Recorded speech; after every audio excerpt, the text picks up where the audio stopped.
وما آتاكم الرسول فخذوه وما نهاكم عنه فانتهوا.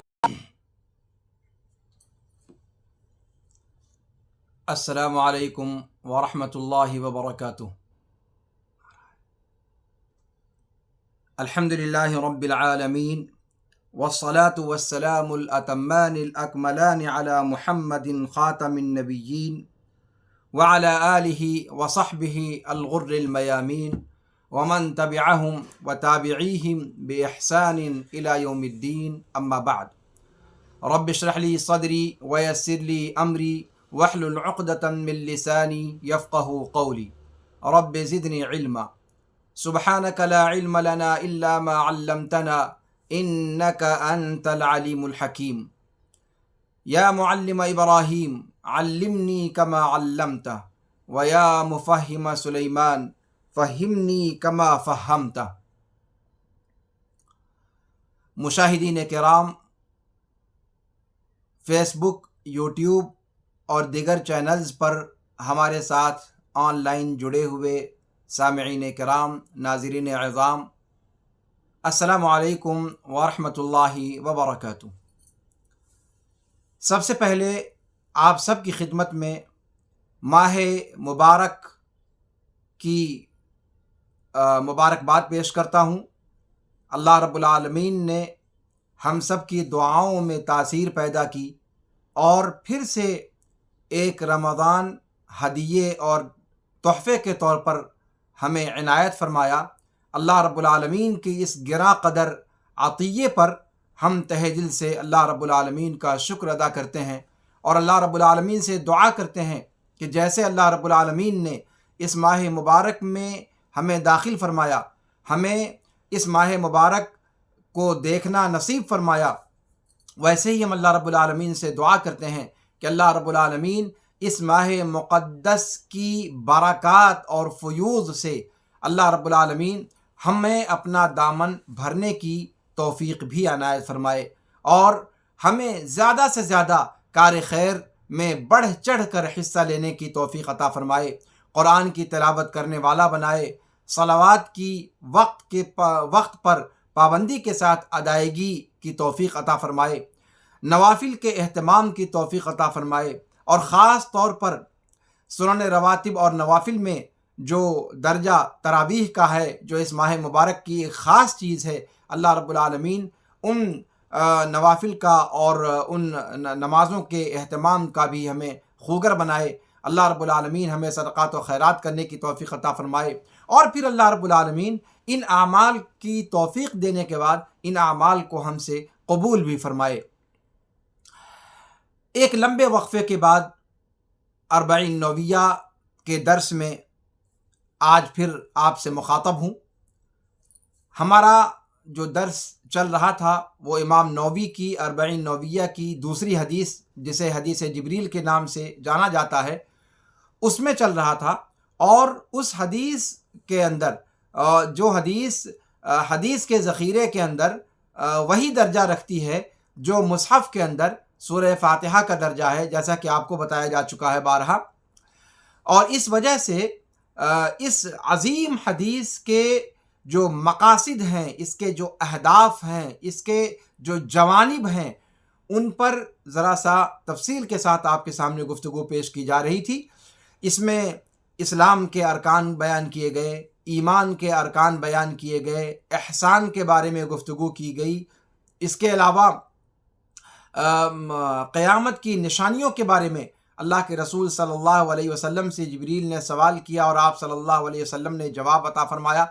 تو گویا اس روایت کے اندر اسلام کی جو اساسی چیزیں ہیں، اساسی مباحث ہیں، وہ تقریباً سارے کے سارے اس کو سمیٹ کر اس کے اندر بیان کر دیا گیا ہے. اور یہ اتنی عظیم حدیث ہے کہ اس عظیم حدیث کو اللہ کے رسول صلی اللہ علیہ وسلم سے سنوانے کے لیے اللہ رب العالمین نے جبریل کو بھیجا کہ صحابہ کو رضوان اللہ علیہم اجمعین اس انداز میں سوال کرنے کی بات سمجھ میں نہیں آتی. تو اللہ رب العالمین نے آسمان سے 7ویں آسمان کے اوپر سے جبریل امین کو بھیجا کہ وہ آئیں اور وہ سوال کریں اور ان کے سوالوں کے جوابات میں اللہ کے رسول صلی اللہ علیہ وسلم یہ ساری وضاحتیں فرمائیں۔ تو یہ نہایت درجہ غایت درجہ عظیم حدیث ہے۔ تو اس میں ہماری گفتگو چل رہی تھی اسلام کے ارکان پر، وہ ہماری گفتگو مکمل ہو گئی تھی۔ ایمان کے ارکان پر گفتگو چل رہی تھی، اور اس میں ایمان باللہ پر گفتگو ہو گئی تھی، ایمان بالملائکہ پر گفتگو ہو گئی تھی، ایمان بالکتب پر گفتگو ہو گئی تھی، ایمان بالرسل پر گفتگو ہو گئی تھی، ایمان بالیوم الآخر پر ہماری گفتگو باقی رہ گئی تھی۔ تو ایمان بالیوم الآخر اور تقدیر کے خیر و شر پر ہماری گفتگو ایمان کے ارکان میں سے ہوگی، اور پھر اس کے بعد امارات الساعہ یا اشراط الساعہ یا قیامت کی نشانیوں کے بارے میں جو نشانیاں اس کے اندر بیان کی گئی ہیں ان پر ہماری گفتگو رہے گی۔ لیکن آئیے، جیسا کہ ہم نے ہمارا جو طریقہ رہا ہے کہ سب سے پہلے شروعات حدیث جبریل کو پڑھ کر کے پھر اس کے بعد کرتے ہیں، تو آئیے سب سے پہلے حدیث جبریل کو آپ کے سامنے پیش کرتا ہوں، اور پھر اس کے بعد انشاءاللہ اس کی شرح کی طرف قدم آگے بڑھائیں گے۔ عمر بن الخطاب رضی اللہ عنہ وارضاہ سے مروی ہے، فرماتے ہیں کہ بینما نحن عند رسول اللہ صلی اللہ علیہ وسلم ذات یوم اذ طلع علینا رجل شدید بیاض الثیاب شدید سواد الشعر لا يرى عليه اثر السفر ولا يعرفه منا احد حتى جلس الى النبي صلى الله عليه وسلم فاسند ركبتيه الى ركبتيه ووضع كفيه على فخذيه وقال يا محمد أخبرني عن الإسلام، فقال رسول الله صلى الله عليه وعلى آله وصحبه وسلم الإسلام أن تشهد أن لا إله إلا الله وأن محمد رسول الله وتقيم الصلاة وتؤتي الزكاة وتصوم رمضان وتحج البيت إن استطعت إليه سبيلا. قال صدقت. قال فعجبنا له يسأله ويصدقه. قال فأخبرني عن الإيمان.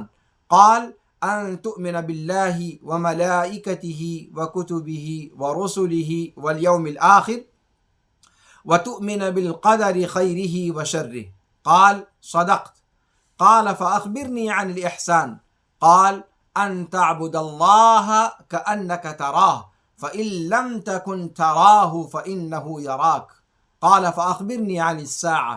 قال ما المسؤول عنها بأعلم من السائل. قال فأخبرني عن أمارتها.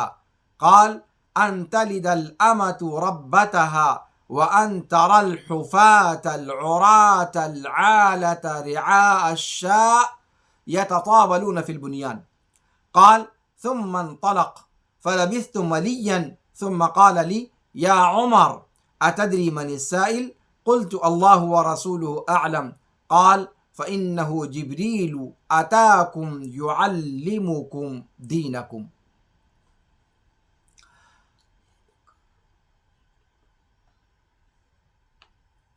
اس کے بعد ہم آتے ہیں اس کے اس پوائنٹ پر جہاں سے ہماری گفتگو شروع کرنی ہے، اور وہ کیا کہ ان تؤمن باللہ وملائکتہ وکتبہ ورسلہ والیوم الآخر. والیوم الآخر پر ایمان کا تذکرہ کیا گیا ہے۔ تو ایمان بالیوم الآخر سے کیا مراد ہے؟ اس ٹکڑے کے اندر اللہ کے رسول صلی اللہ علیہ وسلم نے ایمان کے ارکان میں سے یوم آخرت پر ایمان کا رکن بھی بیان فرمایا ہے، 5واں رکن۔ ایمان بالیوم الآخر کا مطلب یہ ہے کہ اس دنیا کے بعد ایک اور دنیا ہے جو اس دنیا کی سوکن ہے، اور جو صفات اس دنیا کی ہیں اس دنیا کی اس کے اپوزٹ صفات ہیں۔ اس دنیا کے اندر انسان عارضی طور پر آیا ہے اور پھر چلا جائے گا، لیکن اس دنیا کا جو بھی باشندہ ہے وہ ہمیشہ ہمیش اور سرمدی زندگی پائے گا۔ تو اس طریقے سے یہ دنیا اور وہ دنیا، اس دنیا کو، اسی لیے قرآن نے اس دنیا کو دنیا کہا ہے چونکہ یہ قریب ہے، ہمارے سامنے ہے، متناول ہے، فی متناول الایدی ہے، ہمارے درمیان ہے، ہمارے دسترس میں ہے، اور اس کے بالمقابل اس دنیا کو آخرت کا نام دیا گیا۔ اور آخرت لفظی معنی ہوتا ہے بعد میں آنے والا دن، تو چونکہ وہ آخرت کا دن جو ہے وہ بعد میں یوم آخر وہ بعد میں آنے والا دن ہے، یوم دنیا یہ پہلے آنے والا دن ہے، اس کے مقابلے میں وہ بعد میں آنے والا دن ہے۔ اور الآخرہ یعنی الدار الآخرہ، یعنی دو گھر ہیں انسان کے، دار الدنیا و دار الآخرہ۔ تو یہ دنیا ہمارا جو عارضی گھر ہے اس کو دنیا کہا جاتا ہے، اور جو ہمارا پرماننٹ ٹھکانہ ہے اسے آخرت کہا جاتا ہے۔ اس آخرت کا جو عقیدہ ہے یہ ہمیں یہ بتلاتا ہے کہ اس دنیا کے اندر جو بھی آیا ہے وہ مر جاتا ہے، اور مرنے کے بعد وہ اس دنیا سے رخصت ہو جاتا ہے، اور پھر اس کی برزخی زندگی شروع ہو جاتی ہے، خواہ وہ اس دنیا سے جانے کے بعد جلا دیا جائے، یا پھر وہ ڈوب کر مرا ہو، یا جل کر مرا ہو، یا کسی چیز کے منہدم ہو جانے سے، عمارت وغیرہ کے اس کی وجہ سے مرا ہو، یا حادثے میں مرا ہو، یا پھر اس کی لاش کہیں بھی ہوائی حادثے میں مثال کے طور پر وہ ٹکڑے ٹکڑے ہو کر کے منتشر ہو گئی۔ جس حالت میں بھی مرا ہو، موت کے بعد اس کی برزخی زندگی شروع ہو جاتی ہے، جو برزخی زندگی آخرت کے دن تک ممتد ہوتی ہے، جو دراز ہوتی ہے۔ اور یوم آخرت پر ایمان کا عقیدہ اسی لیے انسان کی موت سے ہی شروع ہو جاتا ہے۔ انسان کی اس دنیا سے آنکھ بند کرنے کے بعد سے لے کر جو انسان کے اوپر احوال اور کوائف اور جو مراحل آتے ہیں، ان تمام مراحل کو یوم آخر کے تحت ذکر کیا جاتا ہے، اور اس کو کتابوں کے اندر آپ دیکھیں گے کہ یوم آخرت کے تذکرے کے ضمن میں قبر کے تذکرے اور احوال برزخ ہے، اسی طریقے سے بعث و نشور کا معاملہ ہے، ان سارے احوال کو اسی طریقے سے پھر نفخ صور کے بعد جب انسان کو دوبارہ زندہ کیا جائے گا، پھر اس کے بعد کیسے وہ میدان محشر میں آئے گا، اور پھر میدان محشر میں کیسے اس کے اعمال تولے جائیں گے، اور پھر کیسے ترازو ہوگا، میزان اللہ رب العالمین قائم کرے گا۔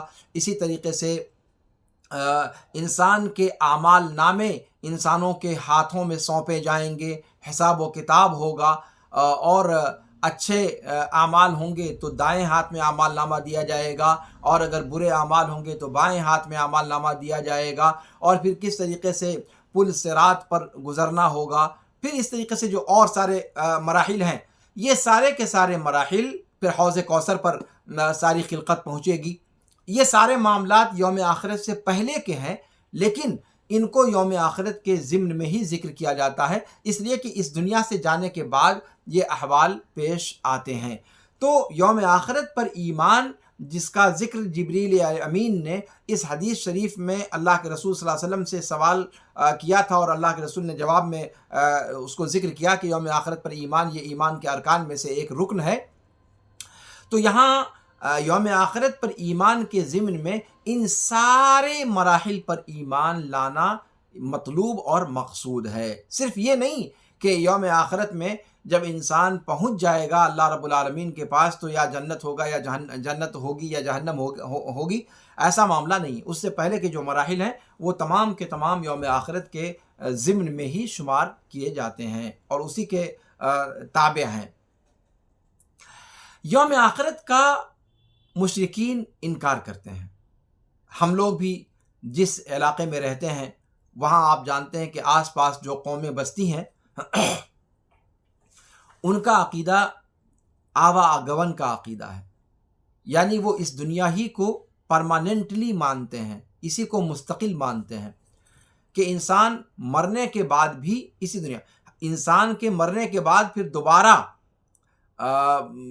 نیا چولا اختیار کرنے کا عقیدہ تو ان کے ہاں موجود ہے، لیکن دوسری دنیا کا عقیدہ ان کے ہاں موجود نہیں ہے۔ ان کا عقیدہ یہ ہے کہ صاحب اسی دنیا میں حضرت انسان باقی رہتا ہے، اگر اس کے اچھے اعمال ہیں تو اچھے پیکروں میں ڈھال دیا جاتا ہے، اور اگر برے اعمال ہیں تو برے پیکر میں اس کو ڈال دیا جاتا ہے، سزا کے طور پر، لیکن وہ رہتا اسی دنیا میں ہے۔ لیکن اسلام کا جو عقیدہ ہے وہ اسلام کا عقیدہ یوم آخرت کا، کہ انسان اس دنیا سے رخصت ہو جائے گا اور یہ دنیا فنا ہو جائے گی، اور اس کے اندر جو کچھ چیزیں ہیں وہ سب فنا ہو جائیں گی، یہ فضائیں، یہ کائنات، یہ آسمان، یہ سب کی سب چیزیں تباہ و برباد ہو جائیں گی۔ اذا الشمس كورت واذا النجوم انكدرت واذا الجبال سيرت واذا العشار عطلت، یا پھر القارعہ ما القارعہ وما ادراک ما القارعہ یوم یکون الناس کالفراش المبثوث وتکون الجبال کالعہن المنفوش۔ تو یہ جو منظر ہمارے عقیدے کے اندر ہے، اسلام جو بتلاتا ہے، اور پھر قرآن نے کہا کہ یوم تبدل الارض غیر الارض والسماوات وبرزوا للہ الواحد القہار، یہ عقیدہ اسلام کا عقیدہ ہے۔ تو کفار اور مشرکین اس عقیدے کو نہیں مانتے، وہ اس کا انکار کرتے ہیں۔ اللہ رب العالمین سورہ یاسین آیت نمبر 78 میں فرماتا ہے کہ وَضَرَبَ لَنَا مَثَلًا وَنَسِيَ خَلْقَهُ قَالَ مَن يُحْيِي الْعِظَامَ وَهِيَ رَمِيمٌ، اور یہ کافر ہمارے لیے مثالیں بیان کرنے لگتا ہے، اپنی خلقت کو بھول جاتا ہے، کہہ اٹھتا ہے کہ ان ہڈیوں کو دوبارہ نمود کون دے گا جو گل کر سڑ کر بوسیدہ ہو چکی ہیں، پنجر ہو چکی ہیں، ڈھانچہ بن چکی ہیں۔ من یحیی العظام وہی رمیم، یہاں پر آپ دیکھیں اللہ رب العالمین نے کفار کے عقیدے کو بیان کیا ہے کہ وہ بعث بعد الموت، موت کے بعد کی زندگی کا انکار کرتے ہیں۔ اب وہ موت کے بعد کی زندگی محشر کی زندگی ہو، یا پھر اس کے بعد حساب و کتاب کا مرحلہ ہو، یا پھر اس کے بعد حساب و کتاب کے بعد اما الی الجنہ و اما الی النار کا معاملہ ہو، وہ تو آگے کی چیز ہے، وہ اصلاً موت کے بعد کی زندگی کے قائل نہیں ہے۔ کہ صاحب جب انسان کی ہڈیاں سڑ گل جائیں گی اور وہ ختم ہو جائیں گی، فنا ہو جائیں گی، پھر ان ہڈیوں کو کون دوبارہ زندہ کرے گا؟ اس کے اندر زندگی کون پیدا کر سکتا ہے؟ تو یہاں پر جو کہا کہ وہی رمیم، من یحیی العظام وہی رمیم، رمیم کا معنی ہوا متفتتہ، یعنی وہ ہڈیاں گل کر سڑ کر بکھر کر ذرات کی شکل اختیار کر چکی ہیں، منتشر ہو چکی ہیں، وہ ذرات بن چکی ہیں، وہ بکھر گئی ہیں، ذرہ ذرہ اس کا منتشر ہو چکا ہے۔ ایسی حالت میں ان ہڈیوں کو دوبارہ زندگی کون دے گا؟ گویا کفار و مشرکین وہ یوم آخرت کا یا بعث بعد الموت کا، موت کے بعد کی زندگی کا، موت کے بعد دوبارہ زندہ کیے جانے کا انکار کرتے ہیں۔ اللہ رب العالمین نے انہیں جواب دیا، اپنے نبی کو حکم دیا کہ اے نبی مکرم صلی اللہ علیہ وسلم آپ فرما دیجئے قل یحییہا الذی انشأہا اول مرہ، اے نبی آپ فرما دیجئے کہ ان ہڈیوں کو دوبارہ وہی ذات زندہ کرے گی جس نے انہیں پہلی بار پیدا کیا تھا۔ سورہ یاسین آیت نمبر 79۔ تو یہ دلیل ہے یوم آخرت کی، کہ یوم آخرت کا مشرکین انکار کرتے ہیں، لیکن اسلام اس کا عقیدہ لے کر کے آیا ہے۔ اور یہاں پر اس آیت میں کیسے دلیل ہے یوم آخرت پر، دوبارہ زندہ کیے جانے پر؟ یعنی اللہ رب العالمین فرماتا ہے کہ جب اللہ رب العالمین نے تمہیں پہلی بار وجود عطا کر دیا، اور پہلی بار وجود عطا کرنا، پہلی بار کسی چیز کو بنانا یہ زیادہ دشوار ہوتا ہے، تو جس ذات نے پہلی بار تمہیں وجود عطا کیا وہ ذات دوبارہ تمہیں وجود عطا کرنے پر بدرج اولا قادر ہے۔ گویا یہ دلیل ہے جس کے ذریعے سے اللہ رب العالمین نے مشرکین کے اس شبہے کا رد فرمایا ہے۔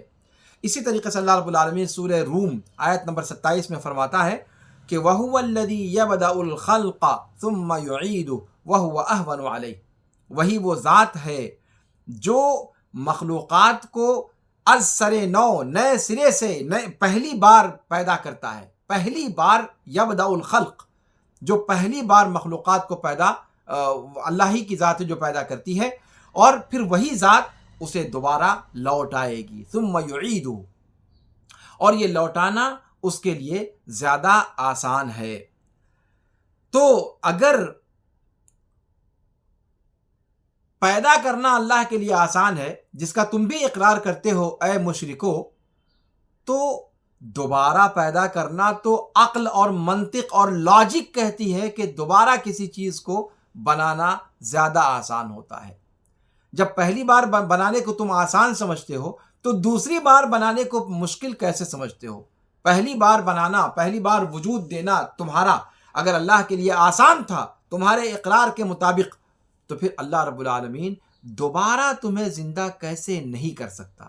وہ تو بدرجہ اولا عقل اور منطق یہی کہتی ہے کہ دوبارہ کسی چیز کو آپ خود بنائیں، کسی چیز کو پہلی بار بنائیں تو اس کے اندر کچھ غلطیاں رہ جاتی ہیں، کچھ نقص رہ جاتے ہیں، کچھ خلل رہ جاتا ہے، لیکن جب انسان اسی کام کو دوبارہ انجام دیتا ہے تو اتقان کے ساتھ انجام دیتا ہے، زیادہ پختگی کے ساتھ کرتا ہے، اور زیادہ آسانی کے ساتھ کرتا ہے، اور کم وقت میں کرتا ہے.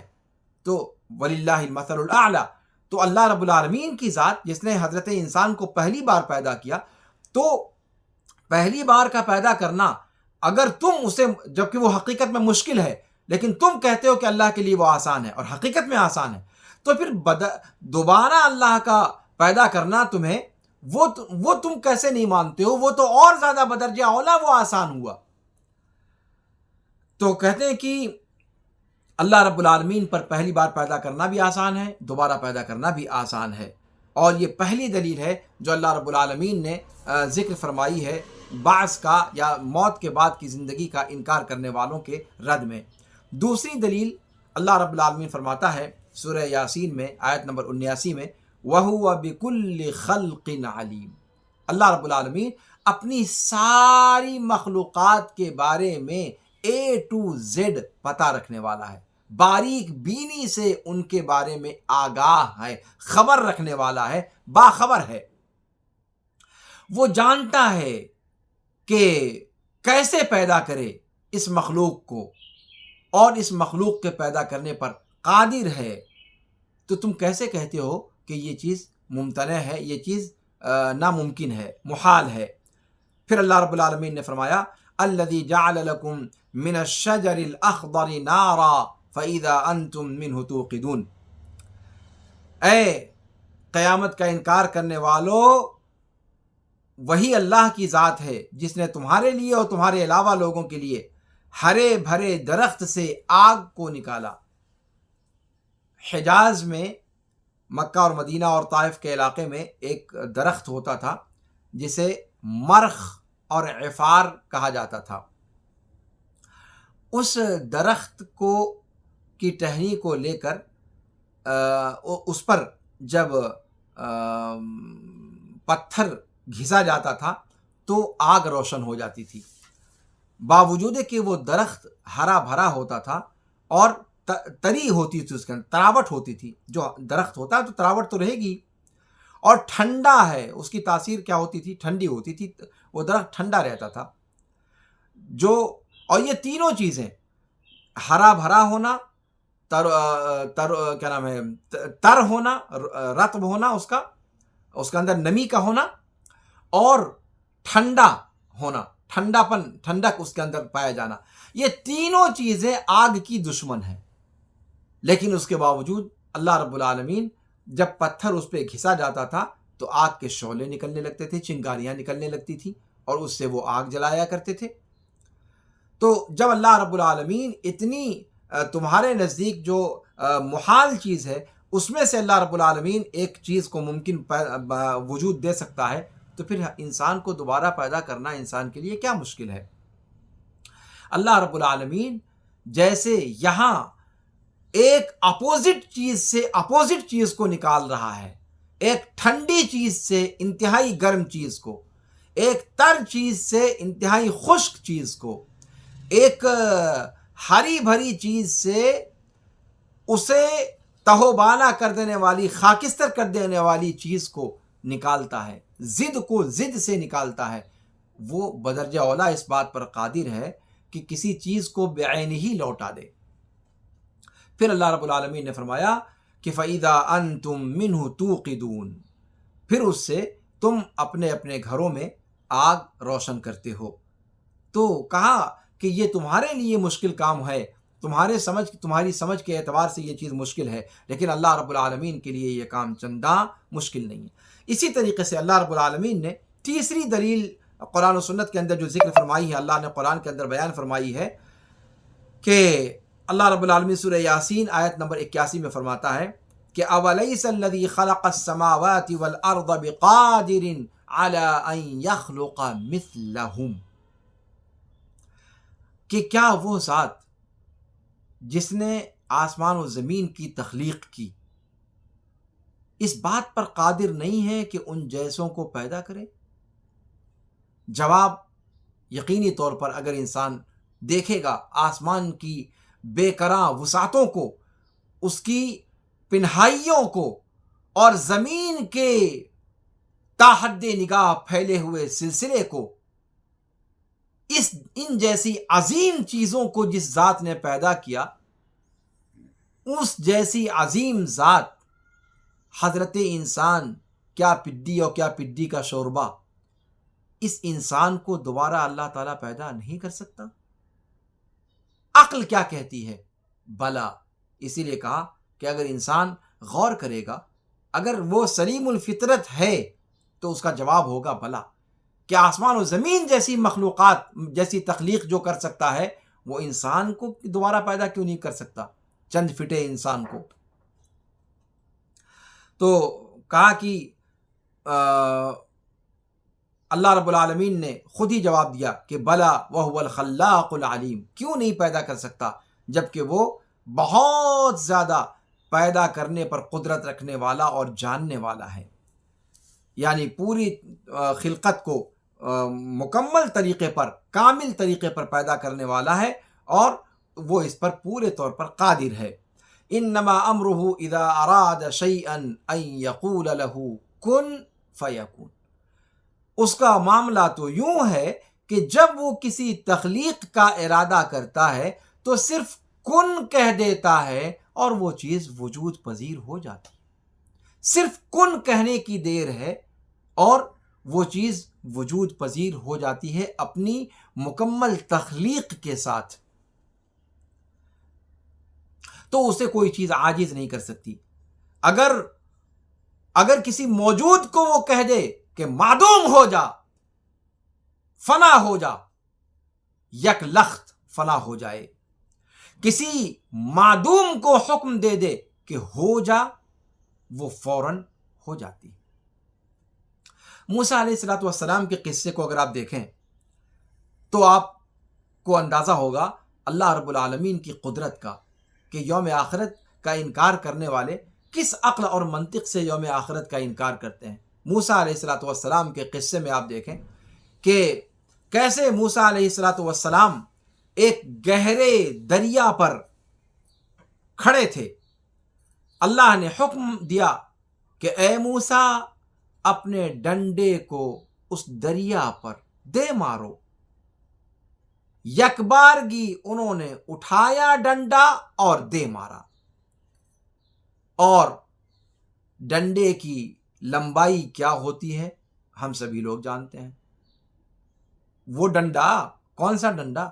ارے وہی ڈنڈا جس سے موسیٰ علیہ السلام اپنی بکریوں کے لیے پتے توڑا کرتے تھے، ٹہنیوں سے پتے جھاڑا کرتے تھے تاکہ ان کے جانور، ان کی بکریاں کھا لیں۔ اب وہ ڈنڈا کتنا بڑا ہوگا؟ 1 میٹر، 2 میٹر، 2.5 میٹر۔ اس ڈنڈے کو مارا اور پورے کا پورا دریا پھٹ گیا۔ فن فلق، قرآن کی تعبیر ہے، فن فلق، پورے کا پورا دریا 2 لخت ہو گیا۔ اور صرف اتنا ہی نہیں بلکہ اس کے اندر 12 راستے بن گئے۔ کتنے؟ 5 اور 5 10 اور 2 12 12 راستے اس کے اوپر نمودار ہو گئے، اور ایسے راستے جو نہایت خشک، جس پہ ذرہ برابر کوئی کیچڑ، کوئی پھسلن، کچھ نہیں، ایک ڈگر بن گئی، 12 راستے بن گئے۔ کون ہے وہ ذات جس نے پانی کو اس طریقے سے 2 لخت 2 حصوں میں ایسے بانٹا کہ جہاں سے پانی کھسکا وہاں تری کا کوئی اثر تک باقی نہیں بچا؟ اس لیے کہ کیچڑ ہوتا تو ان لوگوں کو اس پر سے گزرنا آسان نہ ہوتا۔ پیچھے پیچھے آپ جانتے ہیں کہ فرعون کا لشکر دبوچے جا رہا تھا، فرعون کا لشکر جو اژدہے کی شکل میں بڑھتا جا رہا تھا، اور انسانی عقل یہ کہتی تھی کہ انا لمدرکون۔ بنو اسرائیل جو ساتھ میں تھے انہوں نے یقین کے صیغے کا استعمال کرتے ہوئے کہا کہ موسیٰ کاہے کو پریشان ہوتے ہو، انا لمدرکون، ہم تو گئے، دھر لیے گئے۔ لیکن نبی اور رسول تھے موسیٰ علیہ الصلوۃ والسلام، قال کلا، قال کلا، انہوں نے کہا ایسا ہو ہی نہیں سکتا، اس لیے کہ وہ جانتے تھے کہ وہ کس ذات پر ایمان رکھتے ہیں، وہ ذات جس کی گرفت میں یہ آسمان، یہ بے کناں آسمان اور یہ وسعت بھری زمین اور یہ دریا اور یہ سمندر جس کے اشاروں پر عمل کرتے ہیں، جن کے اشاروں پر ادھر سے ادھر ہو جاتے ہیں۔ انہوں نے کہا کلا، اور اللہ رب العالمین نے موسیٰ علیہ الصلوۃ والسلام کے یقین کے مطابق ان کو باوجود کہ وہ فرعون کے لشکر کی دسترس میں آ چکے تھے وہاں سے ان کو نکال دیا، ان کے گویا شیر کے حلق میں سے ہاتھ ڈال کر لقمہ چھین لیا گیا، اگر کہا جائے تو بھیجا نہ ہوگا۔ اور جب معاملہ سچویشن جب ایسی تھی تو اگر اس راستے کو جو اللہ رب العالمین نے معجزاتی طور پر بنایا تھا، اگر اس پہ کیچڑ ہوتا تو بنو اسرائیل کیا اس پہ چل پاتے؟ ادھر لڑکتے، ادھر گرتے، ادھر پھنستے، ادھر، تو راستہ خشک تھا۔ اس طریقے سے پانی علیحدہ ہوا کہ اس پر 12 راستے بن گئے، بنو اسرائیل کے 12 قبیلوں کے لیے 12 راستے بن گئے، اور وہ راستے مکمل طور پر خشک۔ تو جو ذات اس طرح کا حکم دے سکنے پر قادر ہے اور آن کی آن میں یہ چیز کر سکتی ہے، کیا وہ ذات انسان کو دوبارہ پیدا نہیں کر سکتی؟ اللہ رب العالمین کے لیے کوئی کام مشکل نہیں۔ اللہ رب العالمین کا حکم جو ہوتا ہے وہ صرف کن ہوتا ہے، اور کن کہا اور وہاں وہ چیز وجود پذیر ہو گئی۔ یہاں پر ایک بات کی طرف شیخ ابن عثیمین رحمہ اللہ نے اشارہ فرمایا ہے، اور جو نہایت درجہ اہم ہے، اس لیے کہ اس قسم کی گستاخیاں یا اس قسم کی غیر شعوری غلطیاں یا خطائیں ہماری گفتگوؤں کے اندر بھی پائی جاتی ہیں۔ بہت سارے لوگ کہتے ہیں کہ اللہ تعالیٰ کا حکم کاف اور نون کے درمیان ہے۔ ہاں، کہا جاتا ہے کہ اے وہ ذات کہ جس کا معاملہ کاف اور نون کے درمیان ہے، یا من امرہ بین الکاف والنون، اور اس سے ان کا مقصد یہ ہوتا ہے کہ اللہ رب العالمین کی کمال قدرت کو بیان کریں، اللہ رب العالمین کی کمال قوت کو بیان کریں۔ لیکن مسئلہ یہ ہے کہ کیا اس طرح کی تعبیر درست ہے کہ اللہ تعالیٰ کا فیصلہ یا اللہ تعالیٰ کا حکم کاف اور نون کے درمیان ہے؟ نہیں، یہ کہنا درست نہیں ہے، اس لیے کہ اللہ تعالیٰ کا حکم کاف اور نون مل کر مکمل ہوتا ہے، اور کاف اور نون کے بعد اس کی تعمیل ہوتی ہے، کاف اور نون کے درمیان نہیں تعمیل ہوتی، بلکہ کاف اور نون کے بعد، کاف اور نون کہنے کے بعد اس کی تعمیل ہوتی ہے۔ تو یہ کہنا کہ اے وہ ذات جس کا فیصلہ کاف اور نون کے درمیان ہے، یہ کہنا درست نہیں ہے، اور اس تعبیر پر نظر ثانی ہمیں کرنی چاہیے۔ اس لیے کہ کوئی بھی معاملہ مکمل تب ہوتا ہے جب اللہ رب العالمین کاف اور نون دونوں کہہ دیتا ہے، کن جب کہہ دیتا ہے، تب پھر وہ چیز تنفیذ ہوتی ہے اس کی۔ تو کہنا کیا چاہیے کہ اے وہ ذات جس کا معاملہ، جس کا فیصلہ کاف اور نون کے بعد ہے، یعنی کن کہنے کے فوراً بعد ہے۔ اگر ایسے کہا جائے تو پھر درست ہے، لیکن یہ کہنا کہ اے وہ ذات جس کا فیصلہ کاف اور نون کے درمیان ہے، یہ کہنا درست نہیں ہے، خواہ عربی میں کہا جائے، خواہ اردو میں کہا جائے، خواہ شعراء کے ہاں ہو یا ادبا کے ہاں ہو یا پھر دیندار طبقے کے ہاں ہو یا عوام الناس کے ہاں ہو۔ یہ تعبیر غلط ہے تو غلط ہے۔ اللہ رب العالمین سورہ یاسین آیت نمبر 82-83 میں فرماتا ہے کہ انما امرہ اذا اراد شیئا ان یقول له کن فیکون۔ اللہ رب العالمین فرماتا ہے کن یعنی ہو جا، فیکون تو وہ ہو جاتی ہے۔ تو کن کہا اللہ تعالیٰ نے، پھر وہ فیکون کا روپ دھاری نا، تو کاف اور نون کے درمیان کہنا یہ درست نہیں ہے۔ فسبحان الذی بیدہ ملکوت کل شیء والیہ ترجعون۔ تو خلاصہ یہ کہ یوم آخرت پر ایمان، یہ کسی بھی سلیب الفطرت انسان کے لیے اس پر ایمان لانا، اس پر یقین کرنا یہ مشکل نہیں ہے اگر وہ عقل و خرد رکھنے والا ہے۔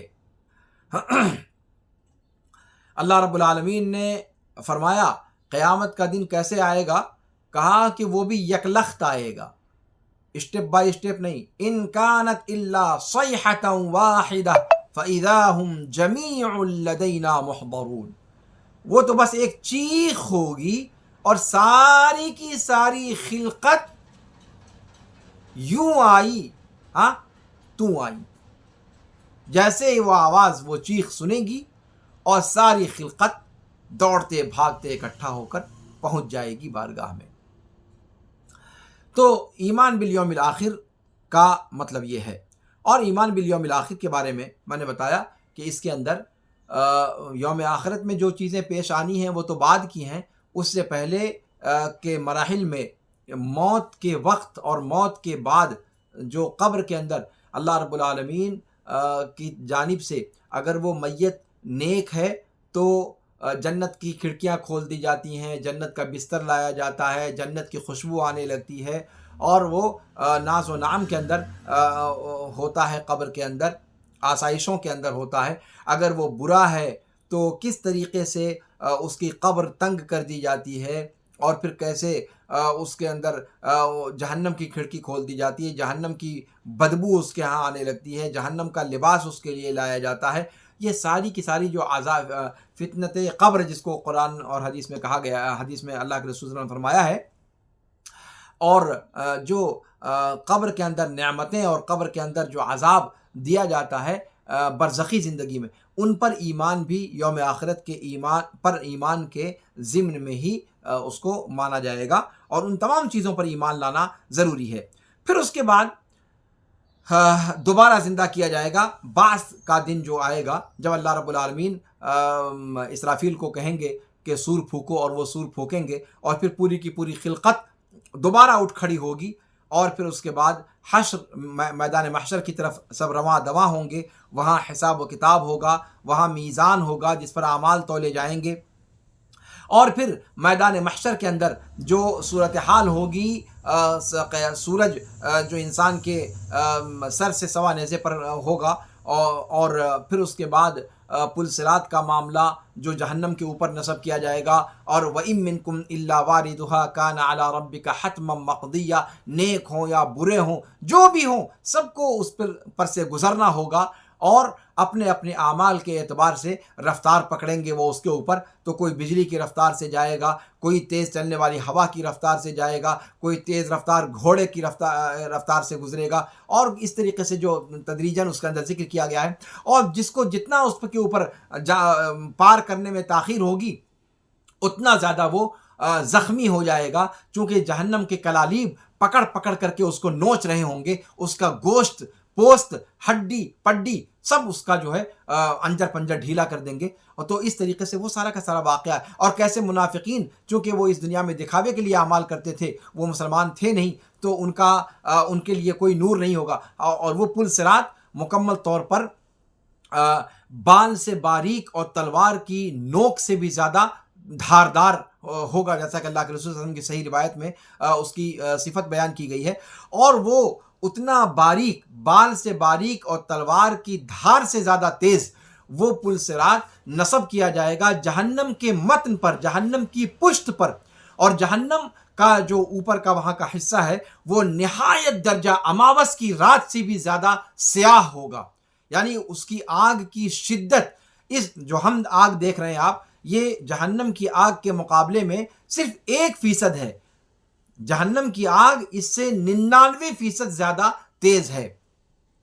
تو وہ اس آگ کا رنگ اس آگ کا رنگ نہیں ہوگا، وہ نہایت درجہ سیاہ ہوگی. یعنی اماوس کی رات کی سیاہی بھی اس کے جہنم کی جو آگ کی سیاہی ہوگی اس سیاہی کا اس کا کوئی موازنہ نہیں ہے. اور اس تاریک جہنم پر بال سے باریک اور تلوار کی دھار سے زیادہ تیز یہ پل صراط ہوگا. آپ اندازہ لگائیے کہ اس پر مرور کرنا کتنا مشکل ہوگا.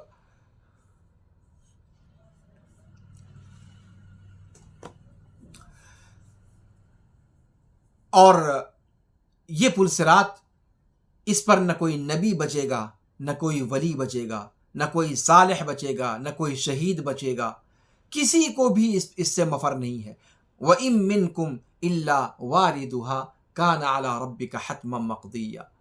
وہاں سے پار کیے بغیر جنت کی طرف کسی کا رخ ہو ہی نہیں سکے گا، چاہے وہ ولی اللہ ہو، چاہے وہ نبی اللہ ہو، چاہے وہ رسول اللہ ہو.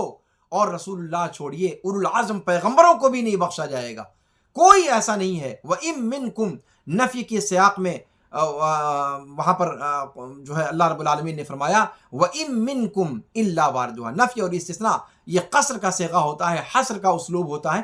کوئی خلقت میں سے نہیں بچے گا مگر اس کو اس پل صراط پر اترنا ہی ہوگا. جنت کا راستہ ایک ہی راستہ ہے اور وہ ہے پل صراط پر ہو کر کے گزرنے کے بعد. وہاں سے گزرے بغیر جنت تک رسائی کا کوئی تصور بھی نہیں کیا جا سکتا. تو کوئی بھی ہو، اب یہ ہے کہ جن کے جتنے زیادہ نیک اعمال ہوں گے وہ اتنا زیادہ تیز رفتاری کے ساتھ کم سے کم نقصان اٹھاتے ہوئے وہ اس پر سے گزریں گے. اور منافقین وہ وہیں سے اچک لیے جائیں گے. وہ کہیں گے اپنے سامنے والوں کو کہ بھیا تھوڑا سا رک جاؤ، تمہاری روشنی میں ہم بھی اپنا بیڑا پار کروا لیں. وہاں کہا جائے گا انظرونا، وہ کہیں گے انظرونا نقتبس من نورکم، کہ لوگو رک جاؤ، تمہاری روشنی سے ذرا سا فیض ہم بھی کشید کر لیں. لیکن نہیں، کہا جائے گا قیل ارجعوا وراءکم فالتمسوا نورا، پیچھے جاؤ، پیچھے جا کر کے تلاش کرو روشنی. لیکن تب تک تو جہنم کے کلالیب اس کا کریا کرم کر چکے ہوں گے. آپ جانتے ہیں کہ جہنم کا سب سے نچلا طبقہ، جو سب سے بھیانک طبقہ ہوگا، وہ انہی کا ہوگا. ان المنافقین فی الدرک الاسفل من النار.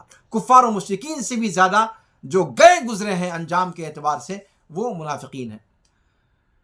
تو بہرحال یہ پل صراط کا معاملہ، تو یہ سب جنت و جہنم میں داخلے سے پہلے یہ سارے مراحل ہوں گے. اور پھر حوض کوثر کا معاملہ، رسول پاک صلی اللہ علیہ وسلم جہاں پر کھڑے ہو کر کے اور اپنے امتیوں کو اپنے دست مبارک سے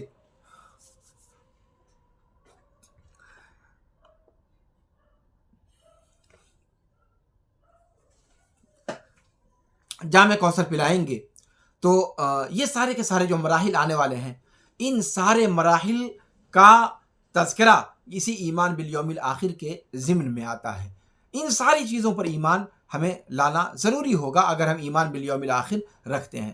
پھر اس کے بعد جا کر کے اللہ کے رسول صلی اللہ علیہ وسلم کی سفارش پر جنت کا دروازہ کھولا جائے گا. ساری کی ساری خلقت آدم سے لے کر کے اور صبح قیامت تک وہاں پر منتظر ہوگی. اور جنت کے دروازے پر اللہ رب العالمین نے ان سب کو روک رکھا ہوگا اور جنت کا دروازہ پھر اللہ کے رسول صلی اللہ علیہ وسلم کی سفارش پر کھولا جائے گا، اور پھر اللہ کے رسول صلی اللہ علیہ وسلم کے ساتھ ساری کے سارے انسان جنت کے اندر جائیں گے اور اپنے اپنے درجات کے اعتبار سے جنت کے اندر مقامات کو حاصل کریں گے، اور جو کفار و مشرکین ہیں وہ جہنم کی خوراک بنیں گے۔ اور جہنم کی بھی الگ الگ، جیسے جنت کے طبقات ہیں ایسے جہنم کے درکات ہیں۔ ان ساری چیزوں کا تفصیل سے ذکر کرنے کا موقع نہیں۔ بہرحال یوم آخرت پر ایمان میں ان ساری چیزوں پر ایمان لانا یہ واجب اور ضروری ہے۔ قبر جو ہے وہ انسان کی آخرت کی منزلوں میں سے سب سے پہلی منزل ہے۔ اسی کے اندر منکر نکیر آئیں گے، سوال جواب کیا جائے گا، بندے کو قبر میں اٹھایا جائے گا، اور یہ اس وقت ہوگا جب اس کو دفنا کر کے لوگ پوری طرح سے رخصت بھی نہیں ہو پائے ہوں گے۔ ان کے قدموں کی آواز جب اس کو دوبارہ زندہ کیا جائے گا قبر کے اندر، وہ اپنے اوپر جنازہ پڑھنے والوں کے جوتوں کی آواز وہ سن رہا ہوگا۔ یعنی اتنی دوری بھی نہیں ابھی ہونے پاتی ہے تشییع جنازہ کرنے والوں کی کہ وہ اپنے اپنے گھروں کو پہنچ جائیں۔ وہ قبرستان سے نکلتے نہیں ہیں کہ اس سے پہلے مردے کو اٹھا دیا جاتا ہے، اور پھر اس سے سوال جواب کا سلسلہ شروع ہو جاتا ہے، اور پھر انہی سوالات کے جوابات کی روشنی میں اس کے لیے یا تو نعمتوں کا سلسلہ شروع ہو جاتا ہے، اور یا تو آزمائشوں کا اور عذاب کا سلسلہ شروع ہو جاتا ہے۔ تو یوم آخرت کے بارے میں یہ بنیادی تفصیلات تھیں جن کا بتانا میں سمجھتا ہوں کہ ضروری تھا۔ اب اس کے بعد اس ایمان کا جو آخری رکن ہے وَأَن نُؤْمِنَ بِالْقَدَرِ خَيْرِهِ وَشَرِّهِ، اس پر انشاءاللہ اگلے درس میں آپ کے سامنے گفتگو رکھی جائے گی۔ اللہ رب العالمین سے دعا ہے کہ اللہ رب العالمین اس درس کو ہمارے لیے مفید بنائے۔ اللہ رب العالمین اس ماہ مبارک کی تمام گھڑیوں کو ہمارے